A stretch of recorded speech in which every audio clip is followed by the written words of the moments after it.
بسم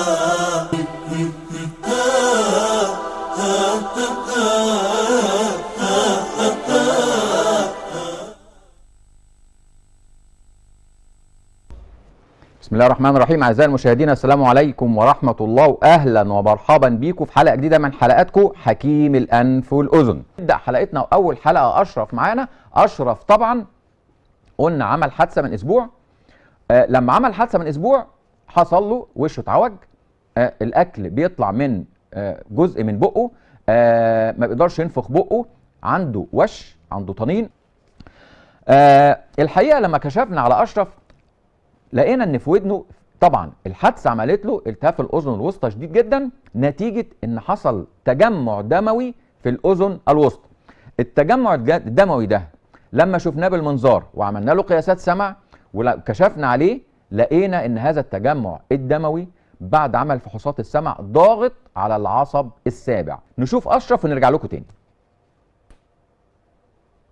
عم اشرف، ربنا يبارك لك يا باشا. قول خير. اسمي اشرف كده، اتعرضت من حادثه لمده اسبوع، ومن يوم تقريبا حسيت بورم في الجنب اليمين ووش جامد في ودني، والاكل بينزل من بقي من الجنب اليمين. سمع اخباره ايه؟ والسمع وش جامد هنا، والكلام اثناء الكلام بيطلع من ودنه رشاق. قال لي محتاج فيه مشكلة في العصب السابع ومحتاج عملية، وبعد العملية هتحتاج الجلسات ليزر. طيب غمض عينيك كده يا عم اشرف جامد، زر على عينيك جامد.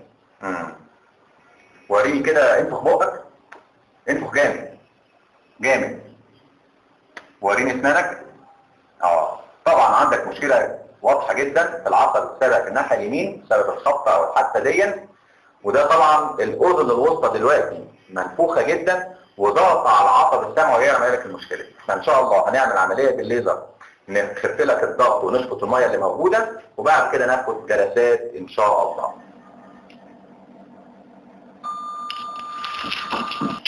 ايوه ميه نازله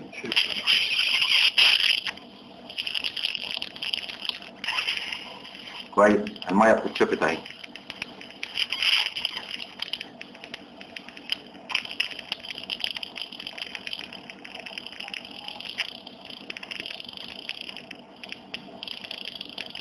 انت دلوقتي بقالنا دقيقتين عاملين العمليه وشفطنا مفيش نقطه ميه، حاسس بفرق من قبل وبعد العمليه؟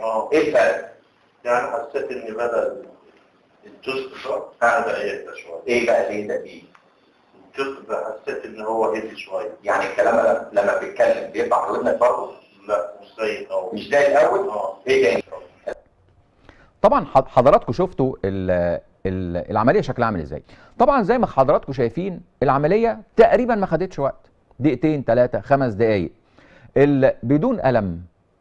قصه كلها بنج موضعي وهو قاعد على الكرسي، ما اتحركش، ما راحش، ما جه، ما حجزناش في مستشفى، ما قعدش يومين 3، ما راحش عمل لي فحوصات قلب وسكر وضغط، ولا قال روح اظبط لي الضغط واظبط لي السكر وتعالى لي.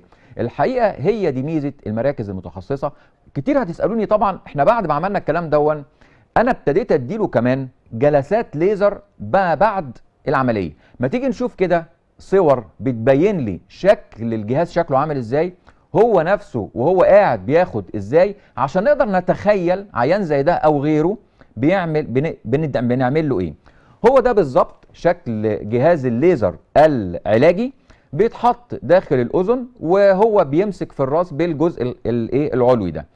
الجلسه تقريبا بتاخد لها من 10 ل 15 دقيقه، بياخد تقريبا يا اما كل يوم جلسه يا يوم بعد يوم جلسه. الليزر العلاجي فايدته ايه؟ الليزر العلاجي الحقيقه ليه فايده مهمه جدا، ان هو اولا بيقلل الالتهابات المتواجده حوالين العصب السمعي، بيقلل الالتهابات، بيحسن تغذيه العصب السمعي.